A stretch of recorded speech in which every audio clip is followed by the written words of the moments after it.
Shalom, bon matin tout le monde, bon réveil. Que Dieu vous bénisse ce matin pendant que vous allez vous adonner à vos occupations, vos activités. Si c'est votre anniversaire aujourd'hui, je vous souhaite joyeux anniversaire. Et si vous êtes seul, sachez que vous n'êtes pas vraiment seul puisque Dieu dans sa promesse vous a dit « Je serai avec vous tous les jours jusqu'à la fin du monde ». Et c'est un Dieu de parole. Il tient à sa promesse, c'est une garantie. Donc, il est toujours là avec nous. Même lors même que nous ayons l'impression qu'il ne soit pas avec nous, qu'il n'est pas avec nous, mais il est là. Il est toujours là. C'est une garantie. J'aimerais ce matin partager une réflexion avec vous. Et je vais considérer le texte du livre d'Ésaïe, au chapitre 58. Et on va le lire à partir du verset 10. Et 12. Si tu donnes ta propre subsistance à celui qui a faim, si tu rassasies l'âme indigente, ta lumière se lèvera sur l'obscurité, et les ténèbres seront comme le midi. L'Éternel sera toujours ton guide, il rassasiera ton âme dans les lieux arides, et il redonnera de la vigueur à tes membres.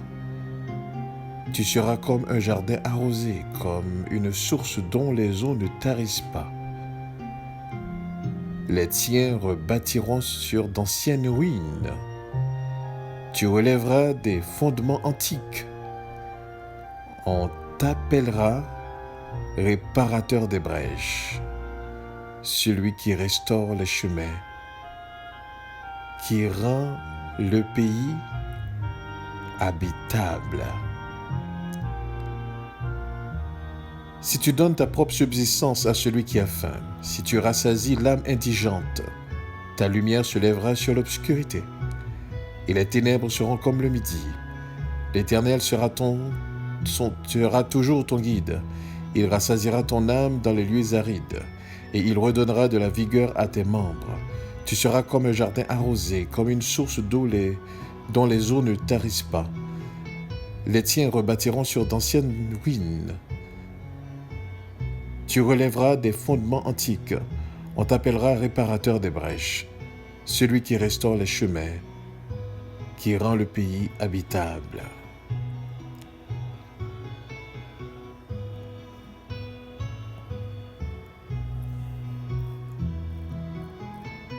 Mais tout ça arrive quand tu donnes ta subsistance à celui qui a faim.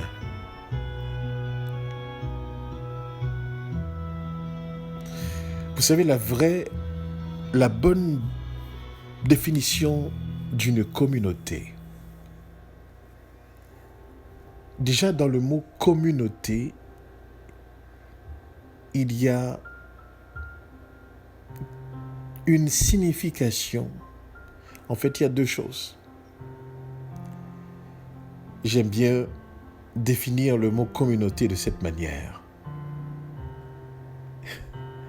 Il y a premièrement ce que nous avons en commun,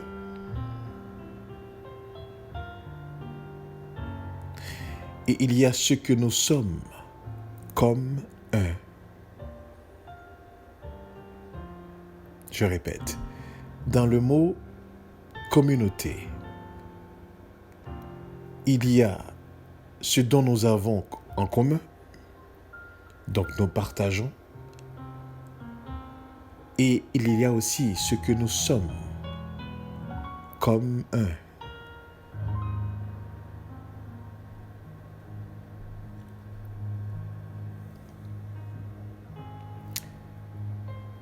Le jour que nous sommes conscients de cela, ce que nous avons en commun et ce que nous sommes comme un, je comprends ce jour-là. La lumière se lèvera sur l'obscurité et les ténèbres seront comme le midi. Nous ne réalisons pas à quel point que Dieu attend de nous que nous puissions être dans la dimension dans laquelle il nous attend. Il nous donne toutes les capacités, son esprit, pour qu'on puisse nous réaliser.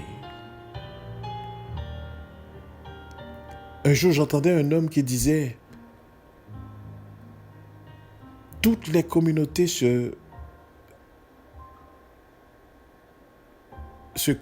concrétisent leur but, leur objectif. » Il disait « Mais pourquoi nous, dans notre communauté, nous n'arrivons pas à le faire ?»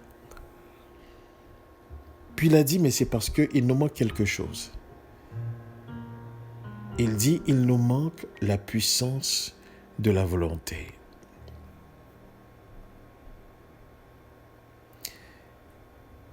Moi, je vois la chose autrement.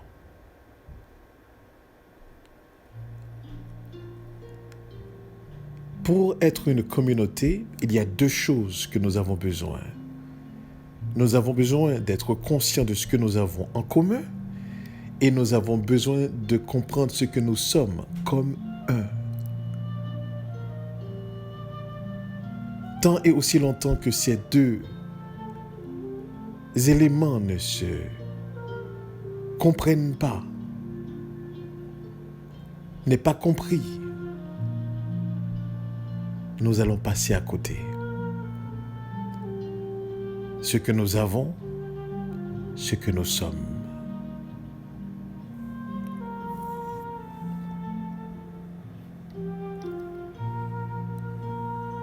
On va prendre ce que nous avons.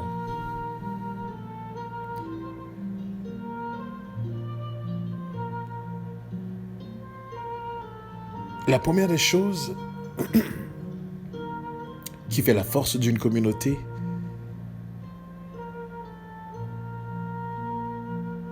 si on regarde dans la première dimension, la dimension la plus basique, c'est ce que nous avons.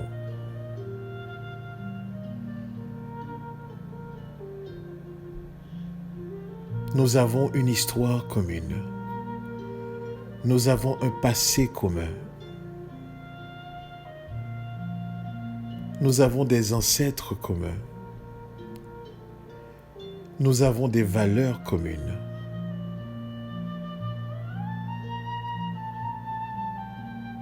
Nous avons des objectifs communs. Nous avons des souffrances communes. Nous avons des problèmes communs. Lorsque vous réalisez ce que nous avons en commun,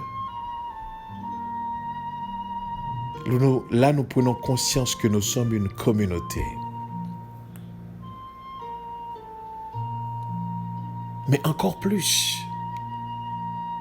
lorsque nous commençons à comprendre qui on est. Et c'est là toute la différence. Quand on commence à comprendre qui on est, c'est là nous faisons front commun. En fait, j'aimerais plutôt dire, nous faisons front comme un. Et dans le mot de communauté, il y a aussi un autre mot qui est le mot de communication. Nous parlons le même langage, langage du progrès, langage de la force, langage de l'unité.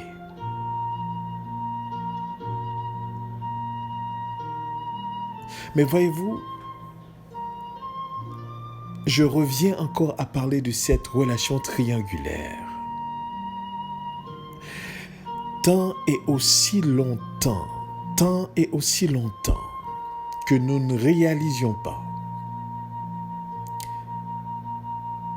La force commune, ce que nous avons et ce que nous sommes, on le tire d'abord dans la relation de chaque individu de cette communauté avec Dieu.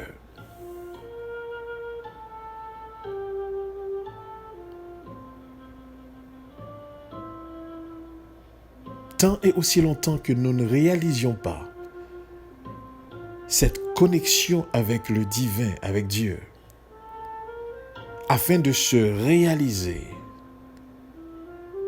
et de prêter la main à l'autre. Parce que voyez-vous, le texte dit ceci: si tu donnes ta propre subsistance à celui qui a faim,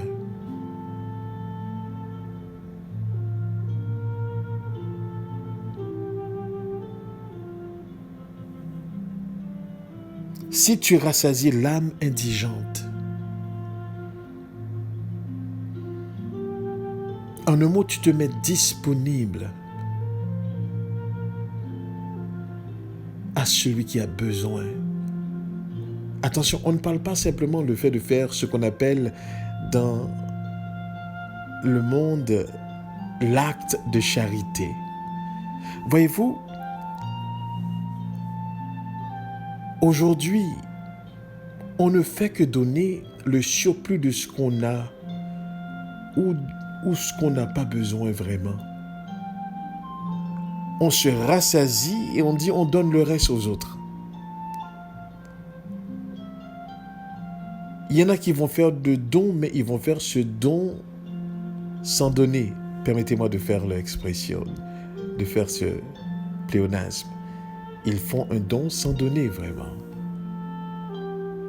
Parce que voyez-vous, le véritable don, c'est quand vous partagez ce qui est de subsistance en quelque sorte.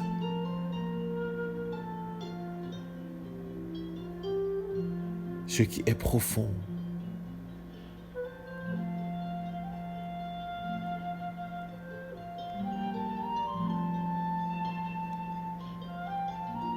Tant et aussi longtemps que nous n'avions pas cette compréhension et que nous n'agissions pas dans cette dimension, nous ne pouvons pas dire nous pourrons constituer une force. La force d'une communauté, c'est de réaliser ce qui est en commun et aussi c'est d'agir comme un. L'acte d'un individu, c'est l'acte de la communauté. Et l'acte de la communauté, c'est l'acte aussi pour l'individu.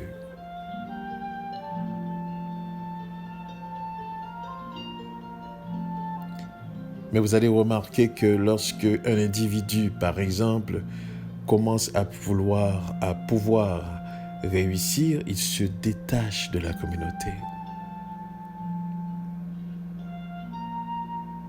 Chaque fois qu'un individu réussit quelque chose, il se détache de la communauté. Il n'investit pas dans cette communauté. Et vous allez voir aussi que la communauté de plus en plus devient faible. Pourquoi? Parce que justement, à chaque fois qu'un individu alors quand je dis réussit, je parle à tout point de vue, que ce soit une réussite au niveau professionnel, que ce soit une réussite au niveau d'entreprise, que ce soit une réussite, peu importe à quel niveau. Mais l'individu ne réinvestit pas dans la communauté. Il s'en va. C'est comme si vous avez votre mère qui a lutté avec vous, qui vous a donné l'encadrement nécessaire et qui vous a permis d'arriver à un certain niveau. Une fois arrivé à ce niveau-là, eh bien vous la délaissez et vous allez poursuivre votre chemin ailleurs. Nous ne pouvons pas réaliser. Nous ne pouvons pas briller comme la lumière qui se lève sur l'obscurité. lorsque nous sommes comme ça.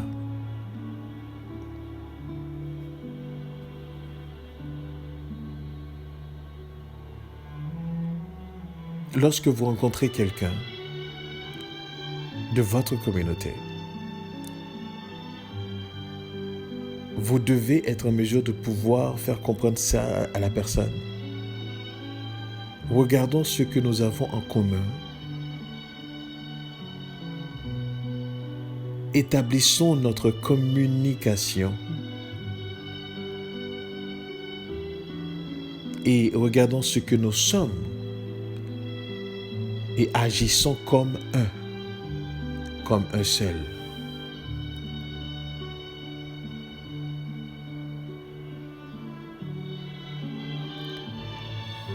Dieu nous a donné tous les acquis nécessaires pour se réaliser.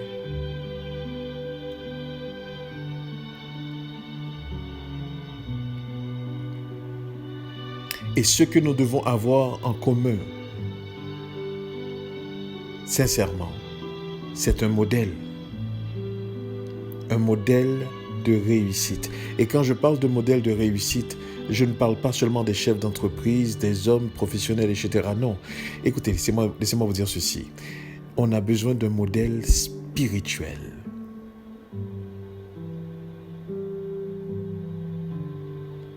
Écoutez, mes amis. La parole du Seigneur nous révèle que le visible vient de l'invisible. C'est ce que la parole du Seigneur nous enseigne. Et effectivement, avant qu'un architecte puisse concrétiser une maison, c'est-à-dire avant que la maison que vous puissiez le voir, ça a été un concept, quelque chose qu'il avait en tête. Et par la suite, il l'a réalisé, il l'a concrétisé. Nous devons avoir le même fond spirituellement parlant.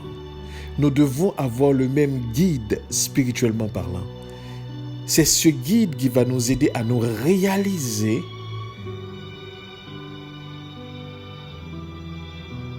et nous allons concrétiser cette communauté que nous devons être afin de faire paraître la lumière, de faire lever la lumière sur l'obscurité. Et lorsqu'en tant que communauté nous sommes comme ça, dans le livre d'Ésaïe, il dit que l'Éternel sera toujours notre guide. Il rassasiera notre âme dans les lieux arides. Ça veut dire que nous sommes capables d'être créatifs. Et il redonnera de la vigueur à nos membres.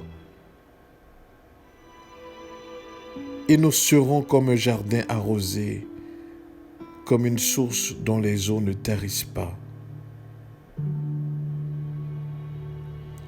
Et notre communauté, les tiens, les nôtres, rebâtiront sur d'anciennes ruines. Nous relèverons des fondements antiques. On nous appellera réparateurs des brèches. Ceux qui restaurent les chemins, qui rendent le pays habitable.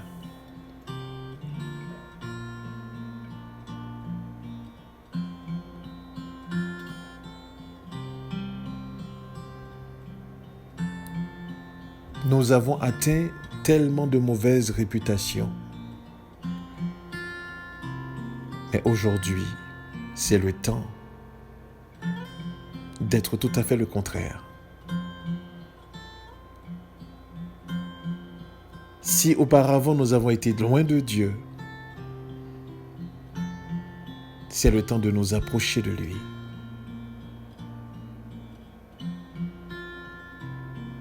Et de rebâtir sur d'anciennes ruines, de relever des fondements antiques. Voyez-vous, je disais un jour qu'il n'y a pas de nouvelle vérité. Ça n'existe pas. La vérité n'est pas nouvelle. Elle est plus profonde. Mais elle n'est pas nouvelle.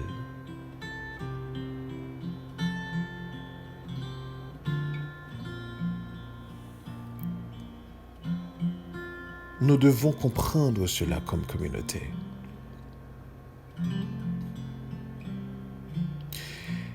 Nous avons été élevés, éduqués, instruits. Nous avons eu des modèles d'un système qui ne font qu'utiliser les gens pour pouvoir s'enrichir. Un système qui n'accorde pas vraiment de valeur à l'individu ni non plus à la communauté, mais qui nous illusionne. Ici, ce qui est dit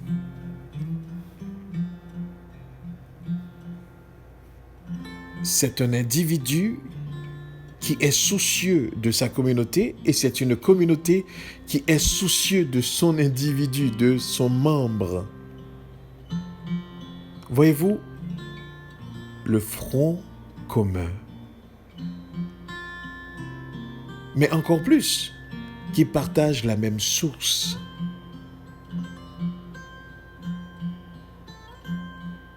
Donc qui n'est pas divisé. Donc la force d'une communauté, trois choses. Ce que nous avons en commun.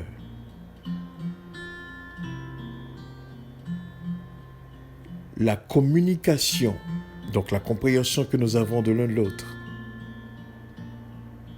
Et ce que nous sommes comme un. Je me sens concerné par la douleur de l'autre. Lorsque je réussis, je me souviens où est-ce que je viens, où est-ce que je suis, où est-ce que je proviens en fait. Je me souviens de ma communauté et je me réinvestis dans cette communauté.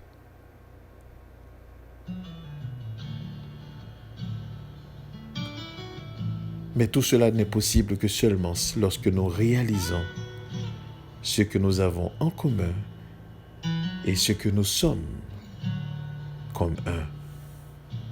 Et cela ne peut se réaliser sans que nous nous réalisions pas en tant qu'individus. Et pour se réaliser comme individu, il faut absolument que nous ayons cette relation d'abord avec Dieu.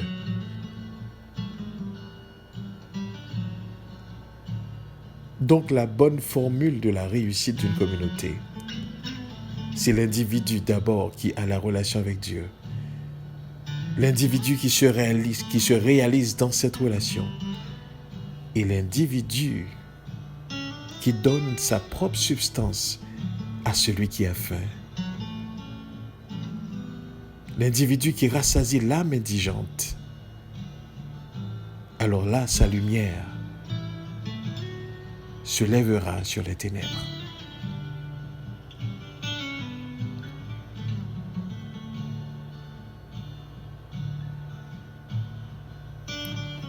Et c'est à ce moment-là,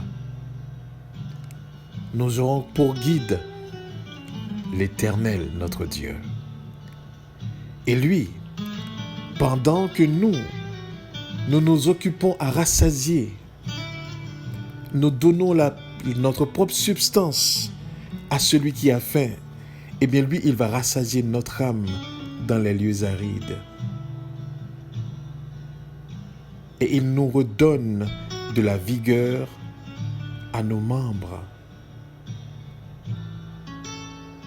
Il fait de nous un jardin arrosé, comme une source dont les eaux ne tarissent pas.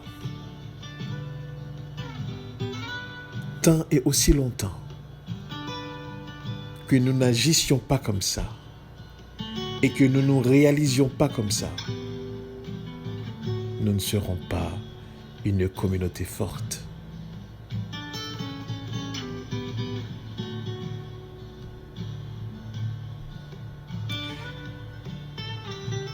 Si la force d'une communauté réside dans la compréhension et la réalisation de chaque individu, de son membre, alors vous comprenez que la faiblesse, c'est aussi dans le chaînon faible.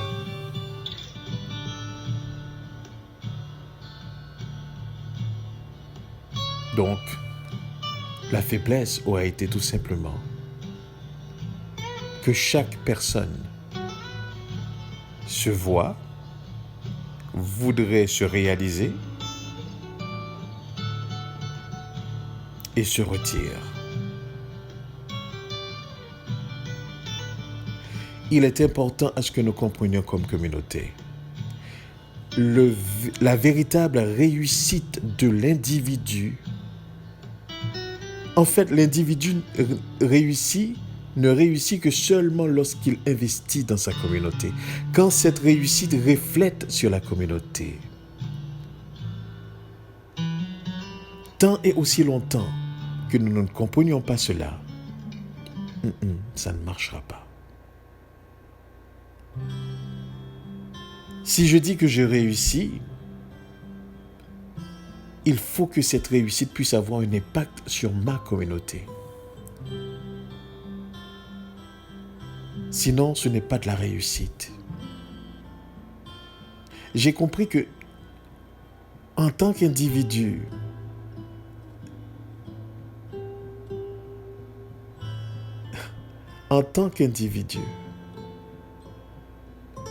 il n'existe pas de réussite individuelle.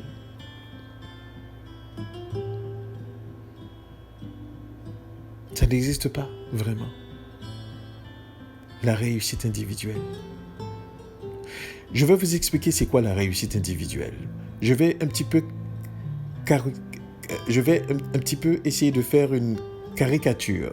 Je vais essayer de caricaturiser, justement, la réussite individuelle. Je vais essayer de caricaturiser cela. La réussite individuelle ressemblerait comme un homme qui a bâti une belle maison. Très belle maison, très attrayante. Il a mis tout son effort à le faire.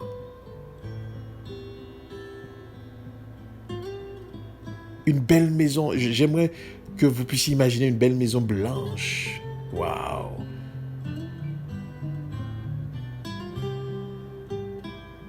Et où est-ce qu'il l'a bâti?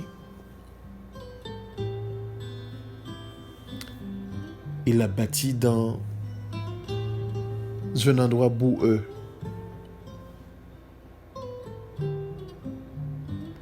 Peu importe ce que l'homme voudrait faire, sa maison ne pourra pas effectivement prendre de la valeur tant et aussi longtemps qu'il se trouve dans ce lieu boueux. Donc, peut-on parler vraiment de quelqu'un qui a réussi? C'est vrai qu'à l'intérieur de cette maison, il ne vit pas comme le reste du monde autour de lui. Tous les autres vivent dans la boue, mais lui, il vit dans son palais. Et maintenant, vous savez ce qui arrive? Cet homme qui a fait l'effort de bâtir sa maison, maintenant, doit lutter contre les gens autour de lui pour pouvoir rester à ce niveau. Et c'est bien souvent exactement ce qui arrive si vous regardez bien. Que ce soit au niveau politique, que ce soit au niveau professionnel, que ce soit à peu importe le niveau. Il y a des gens qui ont une certaine réussite et qui ferment la barrière. Et à partir de là, font la bataille de maintenir leur niveau de vie. Tandis qu'autour d'eux, il y a des gens qui souffrent encore. C'est ça la réussite individuelle.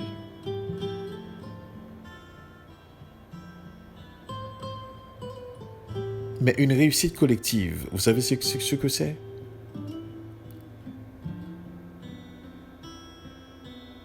Au lieu que je puisse avoir un château. Et tandis qu'autour de moi, il y a des gens qui n'ont absolument rien du tout, alors j'ai les moyens de me procurer un château. Mais avant même de construire ce château, je m'assure autour de moi qu'il y a des gens qui puissent avoir un toit. Ça se peut que ça ne ressemble pas au mien.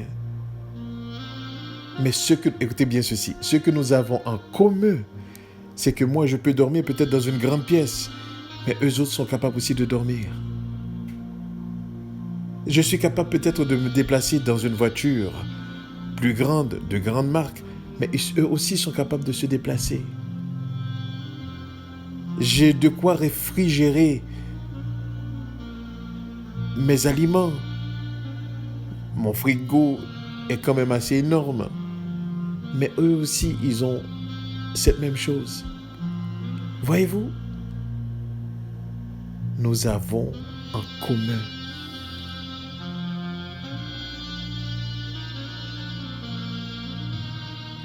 Si j'ai fait peut-être l'effort de me dépasser, mais pendant que je réalise mon dépassement, je prends l'autre aussi avec moi.